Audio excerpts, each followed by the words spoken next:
Hello, I'm Lance Zimmerman with the CattleFax Closing Bell, brought to you by Zoetis. The holiday season is right around the corner, and for the beef market that means one thing: roast and rib demand. Rib, round, and chuck primals typically carry box beef cutout values higher through year end. Last week's USDA choice cutout was nearly $9 per hundredweight higher than a year ago, and more than $7 of that increase came from the rib and end meat primals. Right now, most of the week-over-week cutout gains have been due to the end meats pushing to seasonal highs. Many cuts from the chuck and round have set annual price highs over the last 2 weeks and are starting to drift lower. The end cut highs also correspond to a fall period where they contribute to more than 45% of the total carcass's value. Expect end cut values to break lower in the coming weeks. Rib cuts will need a relatively strong seasonal rally for the cutout to make further advances. Choice ribeyes are currently up 3 to 6% year to date, while short ribs and back ribs are up 9 to 34%.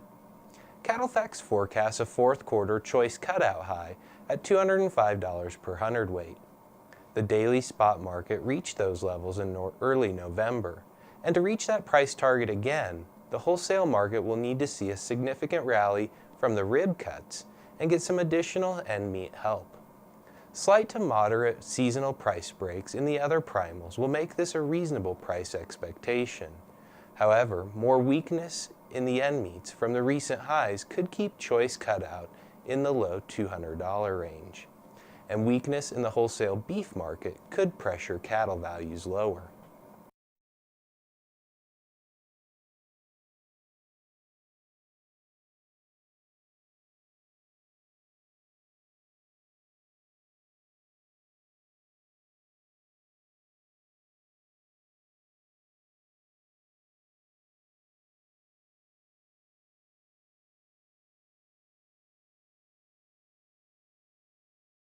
The fed cattle market was lightly tested at recording time.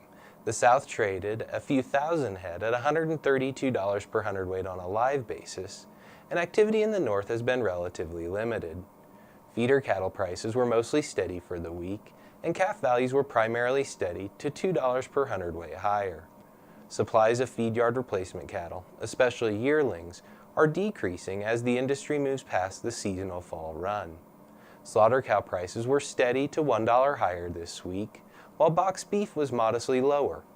Near-term demand has been weaker as Thanksgiving approaches, and participants expect beef to become more of a buying focus in the coming weeks. Corn values were sideways to softer for the week, with harvest nearing completion in most areas. Thanks for watching, and remember to visit CattleFax.com to become a member and receive the latest market news and analysis.